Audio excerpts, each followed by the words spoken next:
नमस्कार साथियों, स्वागत है आप सभी का आपके अपने यूट्यूब चैनल सक्सेस वाय संस्कृतम में। मैं योगेश पांडे आज SSET यानी शिक्षा शास्त्री एंट्रेंस टेस्ट 2020 का जो पेपर है, राष्ट्रीय संस्कृत विश्वविद्यालय तिरुपति का जो पेपर है, इस पेपर को आज आपके सामने उत्तर के सहित यानी कि पूरे 100 प्रश्नों का जो ऑप्शनल वाले क्वेश्चन हैं, उन सभी क्वेश्चनों का सभी प्रश्नों के उत्तर आंसर की लेकर के आया हूं। तो आशा करता हूं कि आप सभी के लिए यह वीडियो लाभदायक होगा। जो लोग भी आप तैयारी कर रहे हैं उन सभी के लिए, और जिन लोगों ने पेपर दिया है वो लोग भी अपना यदि इसको मिला लेंगे एक बार, तो उन लोगों के लिए भी यह बहुत लाभदायक होगा। साथियों, यदि अभी तक आपने वीडियो को लाइक नहीं किया है तो लाइक कर दीजिए, और पसंद आता है या कोई समस्या आती है आपको तो आप कमेंट करके भी मुझे ज़रूर बताइए। चलिए हम शुरू करते हैं। पहला क्वेश्चन हमारा जो है 2020 SSET का, कुर्वन्नास्ते इत्यत्र कहा आगमः, इसमें कौन सा आगम है? तो हमारा पहला क्वेश्चन का जो सही आंसर है वह क्या है? ngमुट आगम है इसमें, कुर्वन्नास्ते, यानी कि डी वाला ऑप्शन आपका सही रहेगा। इसके बाद हम चलते हैं सेकंड नंबर का जो क्वेश्चन है, पति शब्दस्य चतुर्थे एक वचनम किम रूपम, चतुर्थी विभक्ति के एक वचन में पति शब्द का क्या रूप बनता है? तो पत्ये, क्या रूप बनता है? पत्ये रूप बनता है। ठीक है, यानी बी ऑप्शन आपका यहाँ पर सही होगा। इसके बाद बिदली लाभे इति धातोः किम रूपम, बिदली लाभे जो धातु है इसका रूप कौन सा है इन चारों में से? तो यहाँ पर विंदती, यानी ए नंबर का जो ऑप्शन है यह सही होगा, विंदती रूप बनता है। इसके बाद हम चलते हैं चौथा ऑप्शन है, प्रश्न है जन्मे जयति इत्यर्थे किम रूपम, जन्मे जयति इत्यर्थे किम रूपम, तो जन्मे जयति इति जन्मे जयः, ऐसा प्रयोग यहाँ पर बनता है, यानी कि जन्मे जय, डी वाला जो ऑप्शन आपका है यहाँ पर यह सही रहेगा। इसके बाद हम चलते हैं पांचवा प्रश्न है, श्वशुरस्य अपत्यम पुमान, क्या बनेगा? श्वशुर्यः, यानी कि ऑप्शन नंबर सी आपका यहाँ पर करेक्ट रहेगा। यदि आप मिला रहे हैं अपने प्रश्न को, प्रश्न पत्र को आंसर के साथ में, तो मिलाइए, और यदि कोई समस्या आ रही है तो आप इसमें कमेंट करके भी ज़रूर पूछिए ताकि आपको उसका समाधान मिल सके। वीडियो को लाइक भी कर दीजिए। हम चलते हैं छठवें प्रश्न पर, विद्वांसः सन्ति अस्मिन् इत्यर्थे किम रूपम, क्या रूप बनेगा यहाँ पर? विदुष्मान। ठीक है, यानी कि पहला ऑप्शन इसमें आपका सही रहेगा। सातवां प्रश्न है, सुमंगली इत्यत्र स्त्री प्रत्ययः कहा, यहाँ पर कौन सा स्त्री प्रत्यय है सुमंगली इसमें? तो ङीप स्त्री प्रत्यय यहाँ पर है। कौन सा है? ङीप स्त्री प्रत्यय यहाँ पर आएगा। इसके बाद हम चलते हैं आठवां प्रश्न है आपका, त्रिमुनि इत्यत्र कहा समासः, त्रिमुनि में कौन सा समास है? तो अव्ययी भाव समास यहाँ पर है, यानी कि चौथा ऑप्शन आपका यहाँ पर सही रहेगा, अव्ययी भावः। इसके बाद हम चलते हैं नौवां क्वेश्चन, नख भिन्नः इत्यस्य कहा विग्रहः, तत्पुरुष समास का उदाहरण है कि नख भिन्नः, इसका विग्रह क्या होगा? तो नखई भिन्नः, नख भिन्नः, पहला ऑप्शन, ऑप्शन नंबर ए यहाँ पर आपका सही है। इसके बाद हम चलते हैं कृताकृतम इत्यत्र कहा समासः, कृताकृतम, इसमें कौन सा समास है? ठीक है, 10वें नंबर का, इसमें आपका जो सही आंसर है वह कौन सा है? कर्मधारय समास, यानी कि ऑप्शन नंबर सी आपका यहाँ पर करेक्ट आंसर है। इसके बाद हम चलते हैं 11वां नंबर का प्रश्न है, दिगु समासस्य लक्षणम किम, दिगु समास का लक्षण क्या है? तो संख्या पूर्वो दिगुहु, ये हम पढ़ते हैं। ठीक है, यानी ऑप्शन नंबर बी आपका यहाँ पर सही आंसर है। इसके बाद हम चलते हैं प्रश्न नंबर 13 पर, शार्ङ्गं धनुः यस्य सः इति विग्रहे समस्तं रूपम किम, शार्ङ्गं धनुः यस्य सः, यह याद रखना है कि शार्ङ्गं धनुः यस्य सः, यहाँ पर इसका समस्त विग्रह क्या बनेगा? ठीक है, चलिए इसका हम पूरे ऑप्शन देख लेते हैं। पहले कौन कौन से हैं? शार्ङ्ग धनु, शार्ङ्ग धनवा, शार्ङ्गी धनु और शार्ङ्ग धनवी। ठीक है, तो इसका जो सही ऑप्शन है आपका शार्ङ्ग धनवा, बी नंबर वाला सही ऑप्शन आपका रहेगा। ठीक है, इसके बाद हम चलते हैं नेक्स्ट क्वेश्चन पर, क्रीणन्तं प्रेरयति इत्यर्थे णजन्तं रूपम किम, क्रीणन्तं प्रेरयति, इसका णजंत रूप क्या बनेगा? तो इसका णजंत रूप जो बनेगा वह क्रापयति, सी नंबर वाला सही आंसर है। ठीक है, क्रीणन्तं प्रेरयति इत्यर्थे क्रापयति, यह रूप बनता है। जेतुम इच्छति, इसका सन्नंत रूप क्या होगा? जेतुम इच्छति का सन्नंत रूप होता है जिगीषति, यानी ऑप्शन नंबर सी यहाँ पर आपका सही आंसर है। ठीक है, आगे चलते हैं हम। 15वां क्वेश्चन है आपका, सह माम पश्यति इत्यस्य कर्मवाच्यम किम। ठीक है, इसका कर्मवाच्य क्या है? तो स्पष्ट ही है इसका कि तेन अहम दृश्ये, यानी कि ए नंबर वाला ऑप्शन आपका यहाँ पर सही रहेगा। ठीक है, इसके बाद हम चलते हैं। नेक्स्ट क्वेश्चन है, लक्ष्म्या चित्रम लिख्यते। 16वां नंबर का क्वेश्चन है, लक्ष्म्या चित्रम लिख्यते इत्यस्य कर्तृवाच्यम किम। ठीक है, लक्ष्म्या चित्रम लिख्यते, इसका कर्तृवाच्य क्या होगा? तो लक्ष्मी ही चित्रम लिखती, यानी ऑप्शन नंबर सी यहाँ पर आपका करेक्ट आंसर होगा। ठीक है, आगे चलते हैं। 17वां नंबर का प्रश्न है, रामः बभूव इत्यस्य भाववाच्यम किम।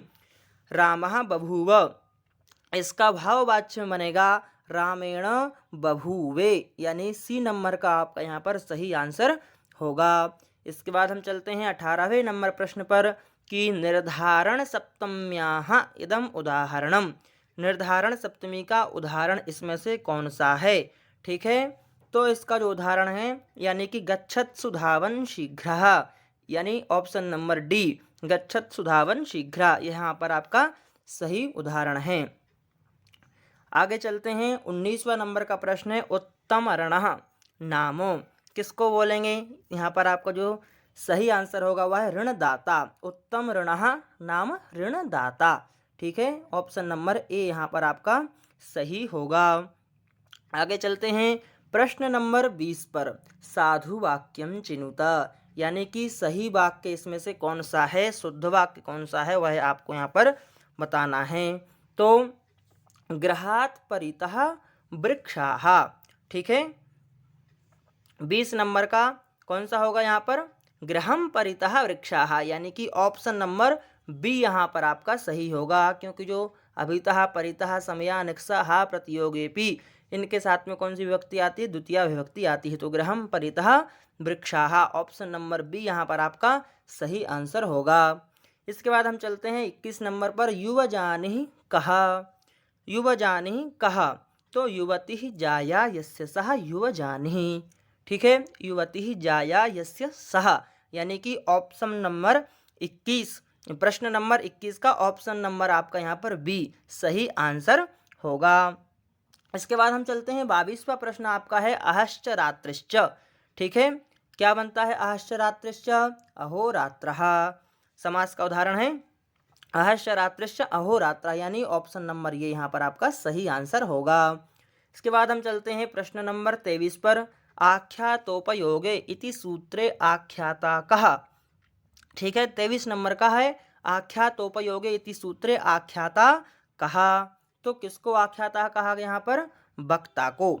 ठीक है, 23वें का जो सही आंसर कौन सा है? वह है बी नंबर का, यानी कि वक्ता यहाँ पर आपका सही उत्तर होगा।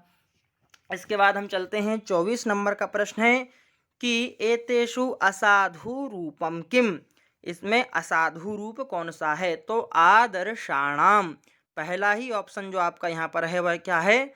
असाधु है। ठीक है, तो 24वें का जो सही आंसर होगा वो कौन सा होगा? पहला वाला सही आंसर होगा। इसके बाद हम चलते हैं। 25वां प्रश्न है कि अत्र साधु वाक्यम किम, यहाँ पर सही वाक्य शुद्ध वाक्य क्या है? ठीक है, तो 25वें में प्रजाभ्यः स्वस्ति। ठीक है, क्योंकि यहाँ पर जो स्वस्ति स्वाहा सुधा अलम्बसर योगाच सूत्र से चतुर्थी विभक्ति होती है, और चतुर्थी विभक्ति हमें केवल दिख रही है किसमें? ऑप्शन नंबर बी में, इसलिए यहाँ पर सही ऑप्शन होगा आपका ऑप्शन नंबर बी। इसके बाद हम चलते हैं। 26वां प्रश्न है आपका कि ऋग्वेदस्य सर्वप्रथम मंत्रस्य देवता का, ऋग्वेद के सर्वप्रथम मंत्र के देवता कौन हैं? तो अग्निमीले पुरोहितम, अग्नि देवता हैं। ठीक है, ऑप्शन नंबर सी यहाँ पर आपका सही आंसर होगा। इसके बाद हम चलते हैं 27वें नंबर पर कि सामवेदस्य ऋत्विक कहा, सामवेद का ऋत्विक कौन है? तो सामवेद को गाया जाता है, इसलिए इसका जो ऋत्विक है उसको उद्गाता कहा जाता है। ऑप्शन नंबर यहाँ पर आपका डी सही आंसर है। इसके बाद हम चलते हैं प्रश्न नंबर 28 पर, है ना। प्रश्न नंबर 28 है आपका कि अविद्यया मृत्युम तीर्त्वा विद्या मृतमश्नुते इतीदम वाक्यम कस्याम उपनिषदि वर्तते। यह वाक्य किस उपनिषदि में है? कौन से उपनिषद में है? अविद्या मृत्युम तीर्त्वा विद्यामृतमश्नुते। ठीक है, तो यह है आपका ईशावास्योपनिषद में, यानी कि ऑप्शन नंबर सी यहाँ पर आपका सही उत्तर होगा। अब हम चलते हैं नेक्स्ट क्वेश्चन पर कि भगवत गीतायाम 29वें नंबर का प्रश्न है, भगवत गीतायाम कर्मयोगाध्यायः कतमः, यानी कर्मयोग अध्याय कौन सा अध्याय है? ठीक है, 29वें नंबर पर। तो यहाँ पर जो आपका सही आंसर है वो क्या है? तृतीय, यानी कि ऑप्शन नंबर 1। कर्मयोग कौन सा अध्याय है? तो तीसरा अध्याय है, इसलिए जो पहला ऑप्शन है आपका वही क्या रहेगा? सही आंसर रहेगा। ठीक है, अब हम चलते हैं 30वें नंबर पर। न्यायशास्त्रे षोडशः पदार्थः कः? न्यायशास्त्र का 16वां पदार्थ कौन सा है? ठीक है, तो ऑप्शन नंबर है आपका सी, निग्रह स्थानम। ठीक है, जो 16वें नंबर का पदार्थ है वह कौन सा है? निग्रह स्थानम, इसलिए ऑप्शन नंबर सी यहाँ पर आपका सही आंसर होगा। आगे चलते हैं हम 31वें नंबर का प्रश्न है कि मांडुक्य कारिकायाः कर्ता गौड़पादः आसीत्। जो गौड़पाद थे जिन्होंने मांडुक्य कारिका लिखी है वह कौन से मत के थे? ठीक है, तो यहाँ पर 4 मत हैं, द्वैतवादी, अद्वैतवादी, विशिष्टाद्वैत और अचिंत्य भेदाभेदवादी। तो जो गौड़पाद थे वह कौन से थे? बी, यानी कि अद्वैतवादी, यानी कि बी ऑप्शन आपका यहाँ पर सही होगा। ठीक है, अब हम चलते हैं 32 क्वेश्चन पर। औलुक्य दर्शनम कस्य नामांतरम? औलुक्य दर्शन किसका दूसरा नाम है, यानी कौन से दर्शन का दूसरा नाम है? तो वैशेषिक दर्शन को ही औलुक्य दर्शन भी कहा जाता है।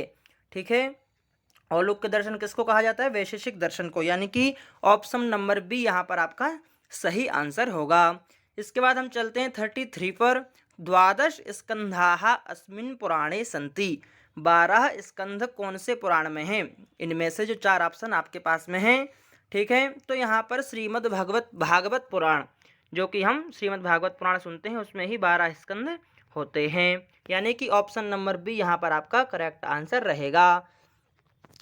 12 स्कंद श्रीमद् भागवत पुराण में होते हैं। इसके बाद हम चलते हैं 34 वाले प्रश्न पर कि पुराणस्य पंचलक्षणे प्रतिपादितम द्वितीयम लक्षणम किम? जो पुराण के 5 लक्षण होते हैं प्रसिद्ध, उसमें से जो है द्वितीय नंबर का लक्षण क्या है? तो सर्गश्च प्रतिसर्गश्च वंशो मनवंतराणि च। इस प्रकार से जो लक्षण होता है इसका पुराण का, उसमें प्रतिसर्ग यानी कि सेकंड वाला जो यहाँ पर ऑप्शन दिया है यह आपका सही आंसर होगा। 34 का बी नंबर का सही आंसर आपका होगा। अब हम आगे चलते हैं 35 की चतुर्विंशति सहस्री संहिता का 24,000 जो जिसमें श्लोक हैं वह कौन सी है? तो महाभारत में तो उससे भी ज़्यादा हैं, तो रामायण जो है वह 24,000 श्लोक के कारण प्रसिद्ध है और इसी का ही नाम चतुर्विंशति सहस्री संहिता भी कहा जाता है। तो ऑप्शन नंबर ए आपका यहाँ पर सही होगा। 35वें क्वेश्चन का ऑप्शन नंबर ए। 36 में हम देखते हैं कि रामायणे सर्वबृहत् कांडम वर्तते। 36वां, रामायण में सबसे बड़ा कांड कौन सा है? तो रामायण का जो सबसे बड़ा कांड है वह कौन सा है? युद्ध कांडम, यानी कि ऑप्शन नंबर ए यहाँ पर आपका करेक्ट आंसर रहेगा। ठीक है, युद्ध कांड यहाँ पर सही आंसर है। आगे चलते हैं हम 37 पर कि माघ काव्ये अंगीरसः कहा। माघ के काव्य में अंगीरस, माघ का काव्य कौन सा है? शिशुपाल वधम।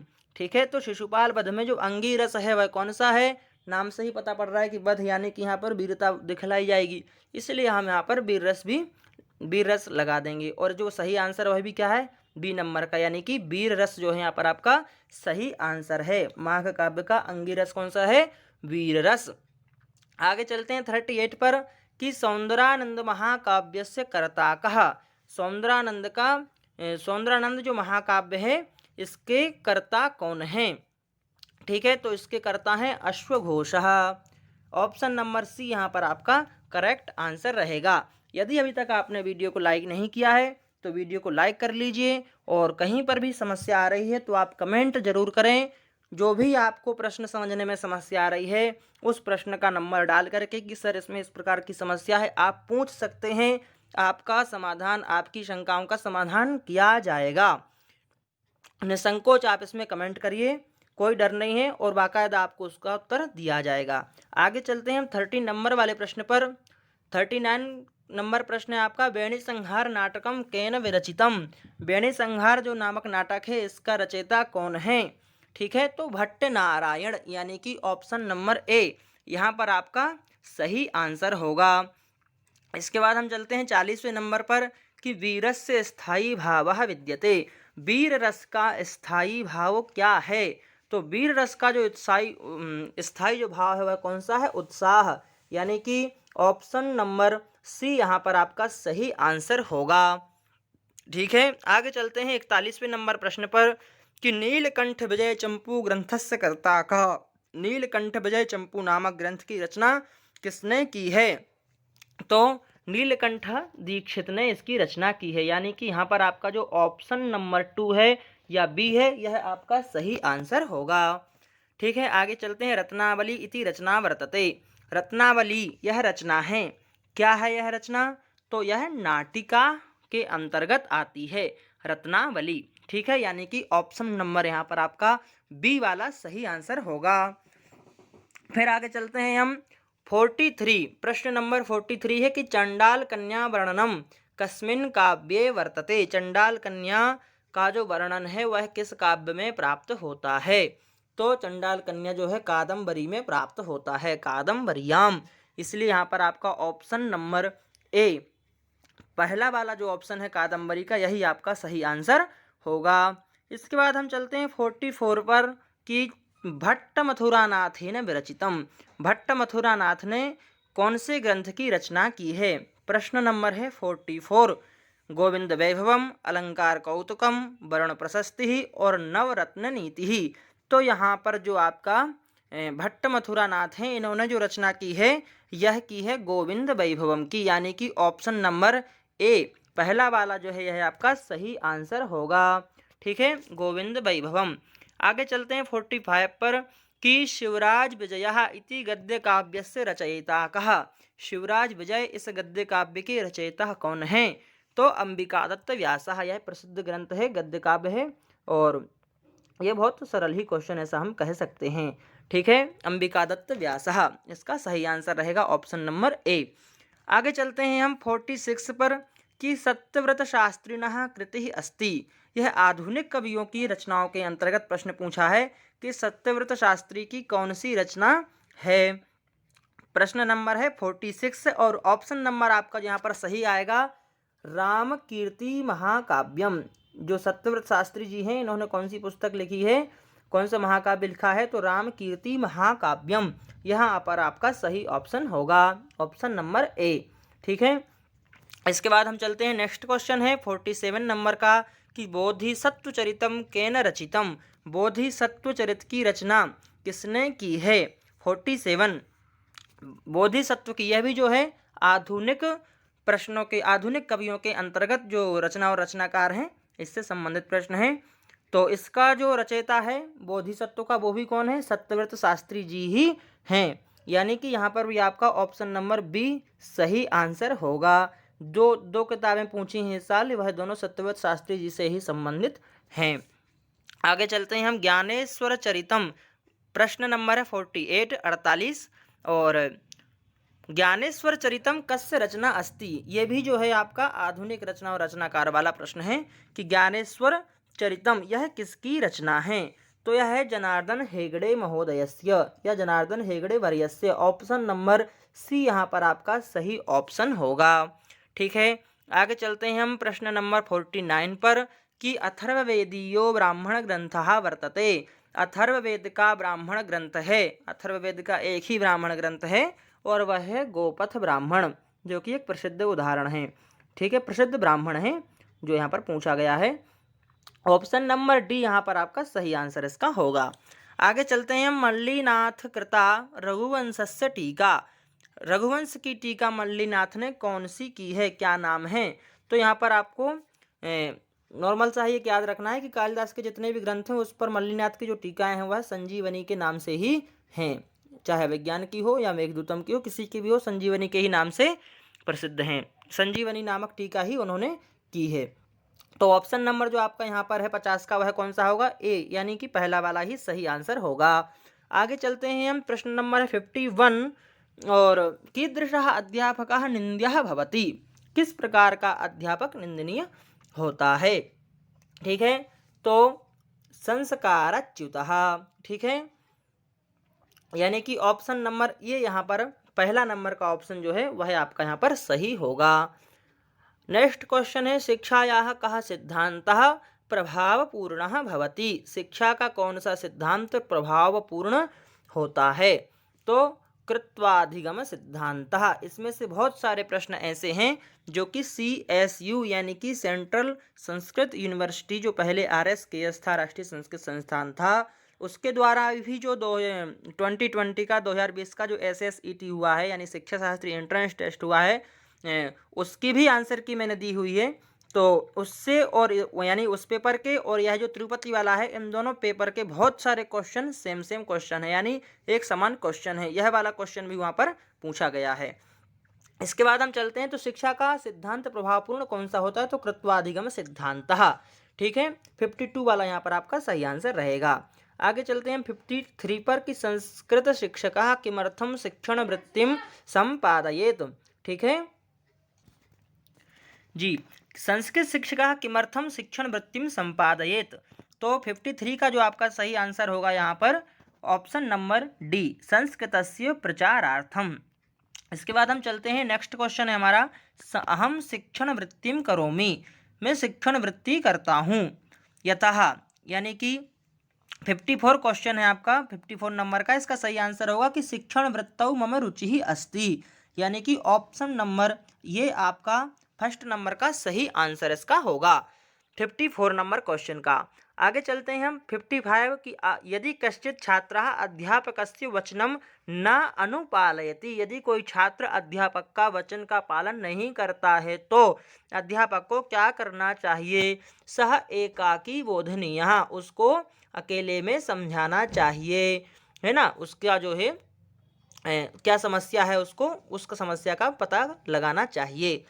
आगे चलते हैं हम, क्वेश्चन नंबर 56 है कि कक्षा वातावरणम समुचितम कर्तुम अध्यापकः किम कुर्यात्? कक्षा का वातावरण ठीक करने के लिए अध्यापक को क्या करना चाहिए? प्रश्न नंबर 56 और ऑप्शन नंबर है यहाँ पर आपका सुंदरम व्याख्यानम कुर्यात्।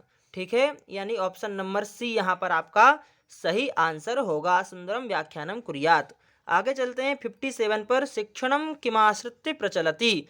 शिक्षण किम आश्रित्य प्रचलति 57, इसका आंसर आपका सही वैदुष्यम भी होना चाहिए, बोधन पटुताम भी, और शिष्यस्य मानसिक स्थितिम। किम आश्रित्य प्रचलति, शिक्षण किस चीज़ को आश्रित होकर के चलता है? तो विदुषता भी, यानी कि विषय का ज्ञान भी होना चाहिए, और समझाने की कला भी होना चाहिए, और जो छात्र हैं उनकी मानसिक स्थिति का भी हमें पता होना चाहिए, तब हमारा सही से शिक्षण हो पाएगा। यानी कि आपका जो सही आंसर होगा यहाँ पर उपर्युक्तम त्रयम अपि, यानी कि डी नंबर का सही आंसर आपका यहाँ पर होगा। आगे चलते हैं 58 पर, कि शिक्षा एका त्रिमुखी प्रक्रिया इत्यत्र अयम न अंतर्भवति? शिक्षा एक त्रिमुखी प्रक्रिया है, इसमें इन ऑप्शन में से एक ऐसा भी है जो कि इनके अंतर्गत नहीं आता, त्रिमुखी प्रक्रिया में नहीं आता। क्या नहीं आता त्रिमुखी प्रक्रिया में? तो क्रीड़ा नहीं आता, क्योंकि छात्र आता है, शिक्षक आता है और पाठ्यक्रम तो आता है। इसके अलावा जो क्रीड़ा है यहाँ पर यह आपका नहीं आता, इसलिए ऑप्शन नंबर डी है आपका जो सही आंसर होगा। ठीक है, ऑप्शन नंबर डी आपका यहाँ पर सही आंसर होगा 58 का। आगे चलते हैं 59 पर, कि वैदिक शिक्षानुसारम बालः आध्यात्मिकम जन्म कदा आपनोति? वैदिक शिक्षा के अनुसार बालक का आध्यात्मिक जन्म कब होता है? ठीक है, यानी कि दूसरा जन्म कब होता है? तो उपनयन संस्कार से दूसरा जन्म होता है। आगे चलते हैं 60 नंबर का क्वेश्चन है, कि यवन शिक्षायाम काबिल आमिल फाजिल इत्यादयः यह क्या हैं? ठीक है, तो यह उपाधियां हैं। काबिल आमिल फाजिल आदि जो कुछ भी होती हैं यवन शिक्षा मुस्लिम शिक्षा पद्धति के अंतर्गत यह उपाधियां कही जाती हैं। तो 60 नंबर का क्वेश्चन जो आपका है इसका सही आंसर होगा आपका ए नंबर का, यानी उपाधियां। आगे चलते हैं हम 61 पर, कि मानव संसाधन विकास मंत्रालयस्य MHRD प्राचीन नाम किम? ठीक है, इसका प्राचीन नाम क्या है? तो प्राचीन नाम की, पहले इसका नाम क्या था? तो पहले इसका नाम शिक्षा मंत्रालय था और अब भी इसका नाम बदल करके वापस MHRD से क्या कर दिया गया है? शिक्षा मंत्रालय ही कर दिया गया है ना। तो यहाँ पर आपका जो ऑप्शन नंबर बी है यह सही आंसर होगा। आगे चलते हैं हम। ऑप्शन नंबर 62 है कि प्रश्न नंबर 62 है माध्यमिक शिक्षा आयोग से नामांतरम। माध्यमिक शिक्षा आयोग का दूसरा नाम क्या है? ठीक है, तो मुदालियर आयोग को ही माध्यमिक शिक्षा आयोग भी कहा जाता है, यानी कि ऑप्शन नंबर 1 यहाँ पर आपका सही आंसर होगा 62 का। आगे चलते हैं 63 में कि शिक्षायाः राष्ट्रीय लक्ष्य चतुष्टयम निर्धारयति अयम आयोगः। शिक्षा के राष्ट्रीय स्तर पर जो 4 लक्ष्य होते हैं उनको निर्धारित करने वाला कौन सा आयोग होता है या फिर कौन सा आयोग है? ठीक है, तो कोठारी आयोग जो है इसको ही यही यहाँ पर इसका सही आंसर होगा, यानी कि ऑप्शन नंबर सी आपका यहाँ पर सही उत्तर है। आगे चलते हैं 64 में कि धैर्यम एवं तत्परता शिक्षकस्य कीदृशः गुणः। धैर्य और तत्परता शिक्षक के किस प्रकार के गुणों के अंतर्गत आते हैं? तो यह शिक्षक के नैतिक गुणों के अंतर्गत आते हैं। ठीक है, यानी ऑप्शन नंबर बी यहाँ पर आपका सही आंसर होगा। आगे चलते हैं 65 नंबर प्रश्न पर कि शिक्षण विधेः आधारभूतम तत्वम अस्ति। शिक्षण विधि का आधारभूत तत्व होता है। 65 का सही आंसर रहेगा आपका पाठस्य उद्देश्यम, यानी कि ऑप्शन नंबर ए यहाँ पर आपका सही आंसर होगा। आगे चलते हैं 66 पर कि कक्षायाम अनुशासनहीनतायाः हेतुः।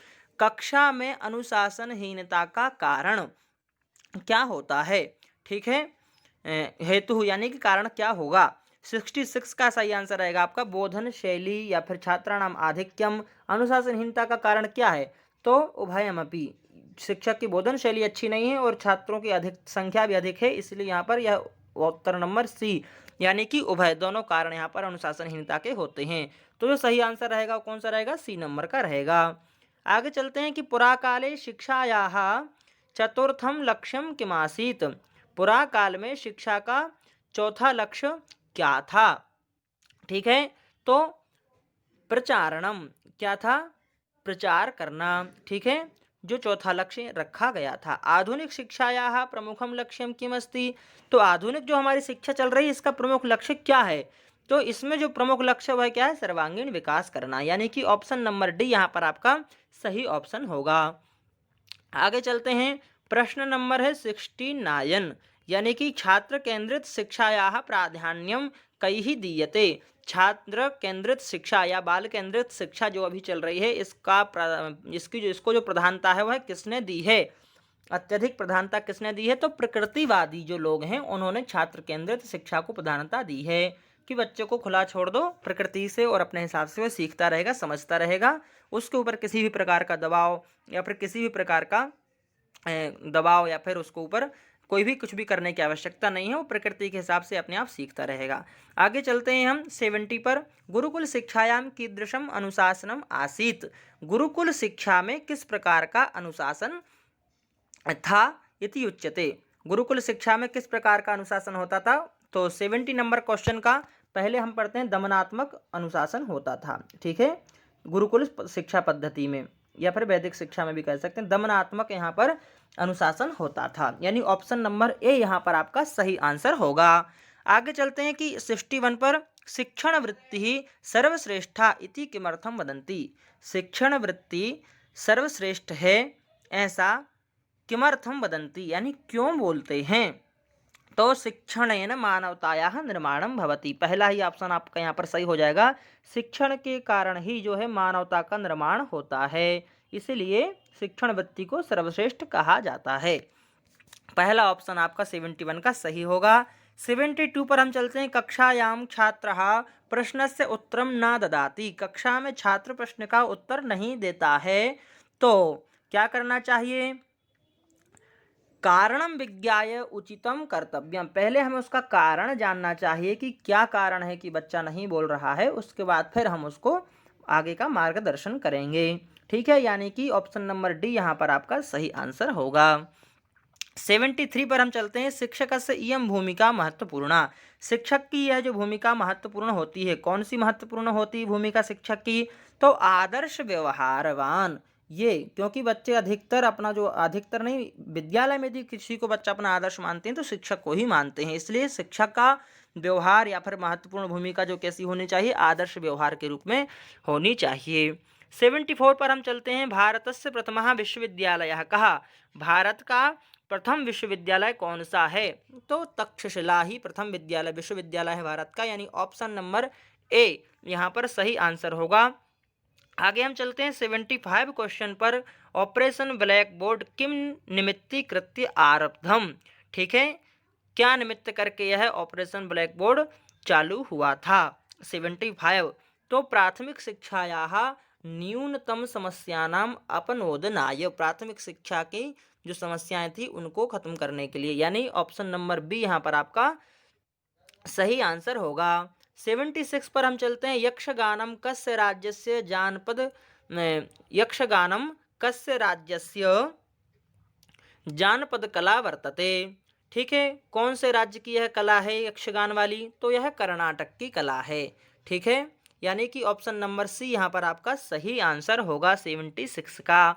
आगे चलते हैं 77 पर कि राष्ट्रीय एकता दिवस कदा पाल्यते, राष्ट्रीय एकता दिवस कब मनाया जाता है?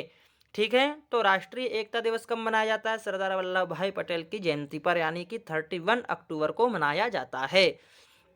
आगे चलते हैं हम। अंतर्राष्ट्रीय न्यायालय कुत्र विद्यते, अंतर्राष्ट्रीय न्यायालय कहाँ पर है? तो यह अंतर्राष्ट्रीय न्यायालय जो आपका है यह है नीदरलैंड में, यानी कि ऑप्शन नंबर डी यहाँ पर आपका सही आंसर है। इसके बाद हम चलते हैं 79 पर कि सिकता चित्रकलायां प्रसिद्ध पद्मश्री पुरस्कृतः भारतीयः कहा, सिकता चित्रकला में प्रसिद्ध पद्मश्री पुरस्कृत भारतीय कौन है? ठीक है, तो सुदर्शन पटनायक जो है या वह किसमें पद्मश्री पुरस्कृत हैं? सिकता चित्रकला में, यानी ऑप्शन नंबर बी यहाँ पर आपका सही आंसर है, ठीक है, 79 का। 80 पर चलते हैं। प्रतिमा नाटकस्य मूलम अस्ति, प्रतिमा नाटक का मूल क्या है?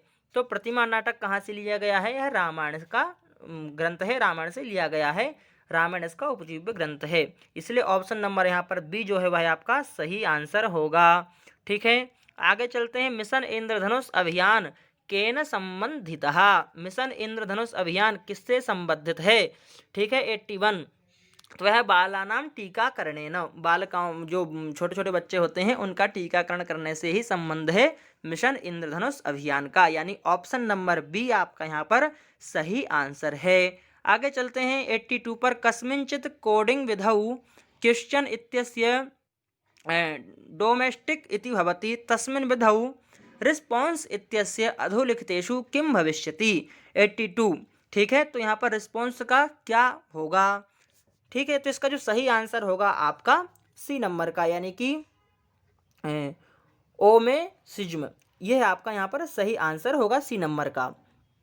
आगे चलते हैं हम 83 में यहाँ पर जो प्रश्न है रीजनिंग से संबंधित प्रश्न चालू हो गए हैं। 3, 7, 13, 27, 53, इसी क्रम में अगली संख्या कौन सी होगी? 83, ठीक है, तो यहाँ पर आपकी जो अगली संख्या होगी वह क्या होगी? 107 होगी, तो यहाँ पर ऑप्शन नंबर आपका जो है वह 1 वाला सही हो जाएगा, ठीक है। आगे चलते हैं। अधोलिखितेषु किम भिन्नम, है ना, इनमें भिन्न क्या है?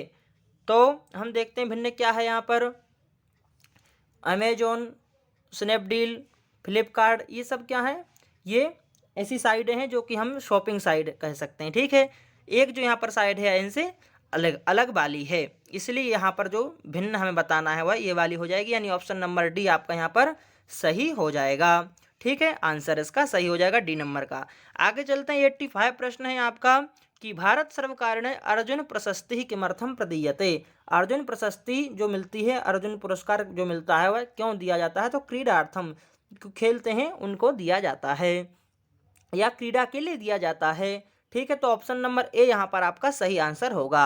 86 पर चलते हैं हम। कस्मिन् वर्षे अंतर्राष्ट्रीय योग दिवस प्रथमतया समाचरितः, कौन से वर्ष में सबसे पहले अंतर्राष्ट्रीय योग दिवस मनाया गया? ठीक है, तो यह 2014 में सबसे पहले मनाया गया, मोदी जी ने आकर के इसको चालू करवाया, ठीक है, तो ए नंबर का ऑप्शन यहाँ पर आपका सही हो जाएगा। 87 पर हम चलते हैं। रिक्त स्थानम पूरयतु, रिक्त स्थान आपको बताना है वृष्टि ही मेघः, है ना, तो आगे क्या हो जाएगा यहाँ पर सूर्य। ठीक है, ऑप्शन नंबर सी यहाँ पर आपका 87 का सही आंसर होगा। आगे चलते हैं 88 पर। जम्मू कश्मीर धारा 370 कदा स्थापिता आसीत। जम्मू कश्मीर में धारा 370 कब स्थापित की गई थी?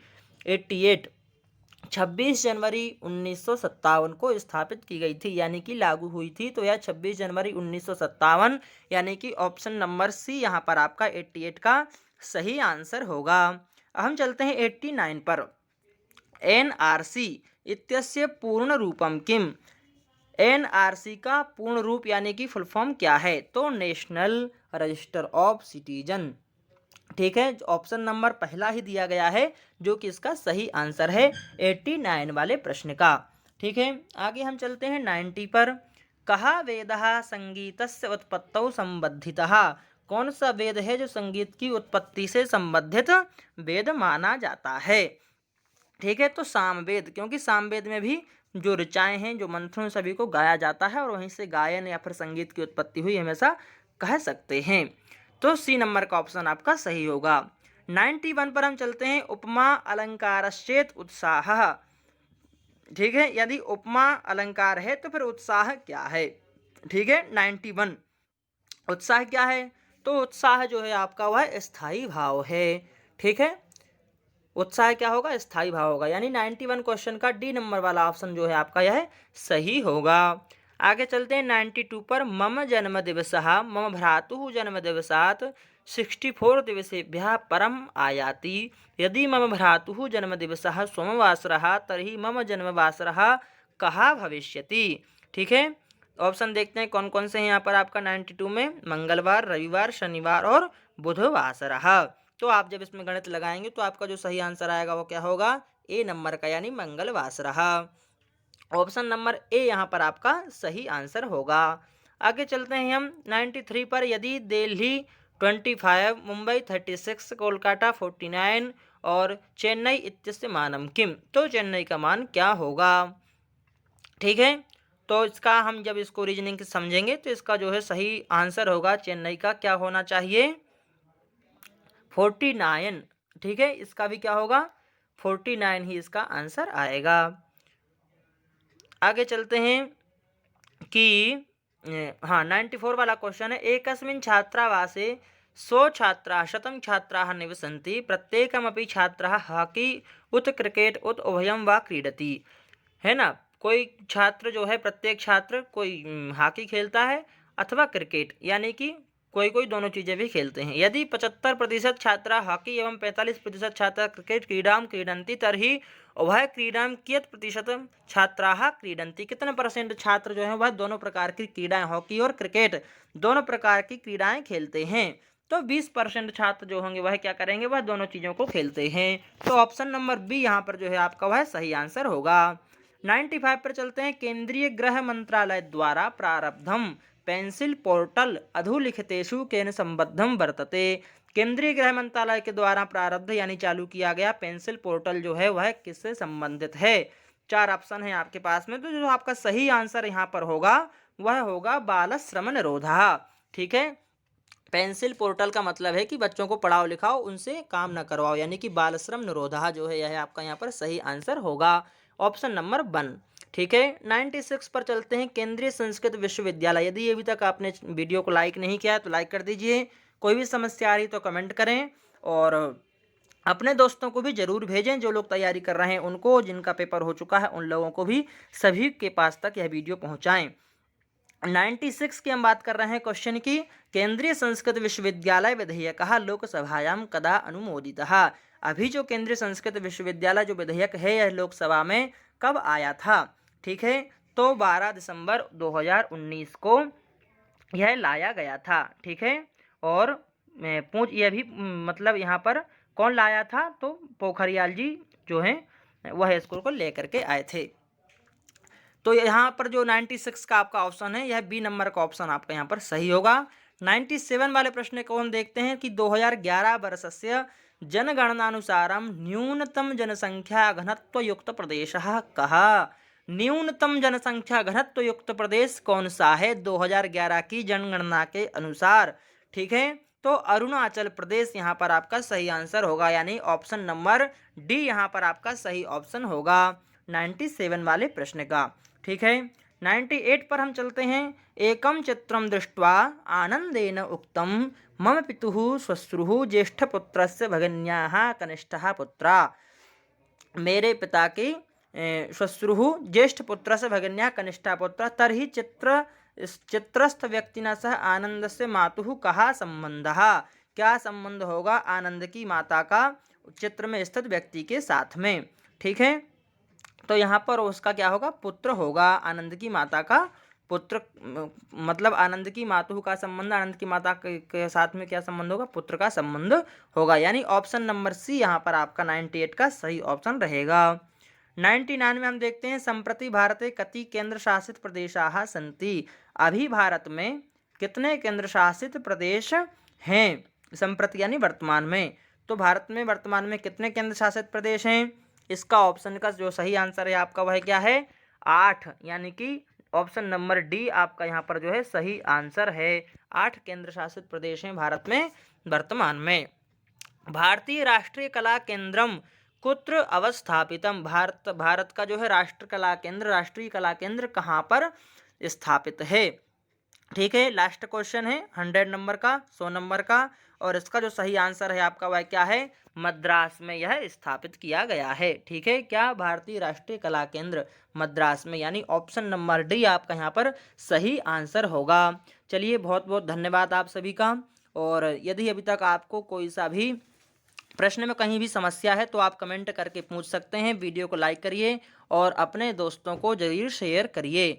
धन्यवाद, बहुत बहुत धन्यवाद सभी का।